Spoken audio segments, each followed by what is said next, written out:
అంటే ఇప్పుడు ఈ ఆంధీ ఆంధీ అని అంటే హిందీ మాట ఆంధీ అంటే ఏంటి? తుఫాన్. తుఫాన్ అదే మనం యాక్చువల్గా క్లైమాక్స్ అలాగే ఉంటుంది.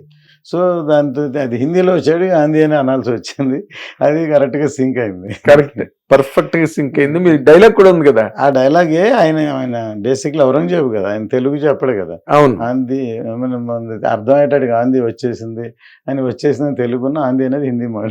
హిందీ మాట హిందీలో చెప్తే ఆంధీ అక్కడ బాగా కనెక్ట్ అవుతుంది. అంటే నరేంద్ర మోడీ గారు అన్న తర్వాత మీరు కనెక్ట్ చేశారండి ఆంధీ అని. అదే చెప్తుంది, మన తుఫాన్ అనేది ఉంది, బట్ తుఫాన్ హిందీలో ఆంధీ కదా అంటాం. అది మీరు ముందే అనుకున్నది, అది అంటే థాట్ అది. ఇప్పుడు ప్రాసెస్ లో ఆందోళన పెట్టారు అనమాట. నేను అంటున్న పాయింట్ అదే పాయింట్నే. మోడీ గారు అన్న తర్వాత మీరు దాన్ని అడాప్ట్ చేస్తున్నారు. అడాప్ట్ చేయాలి. తుఫాన్ అనేది ఉంది, మీరు సినిమా చూస్తే అర్థం అవుద్ది. ఓకే, ఉంది మన ట్విస్టర్ లాగా తుఫాన్ వచ్చేసిందని అంట, కానీ హిందీలో ఆంధీని అంట, కాబట్టి ఇప్పుడు ఆంధీ కనెక్ట్ అయింది అంటున్నాను. అదేలేండి, అదే.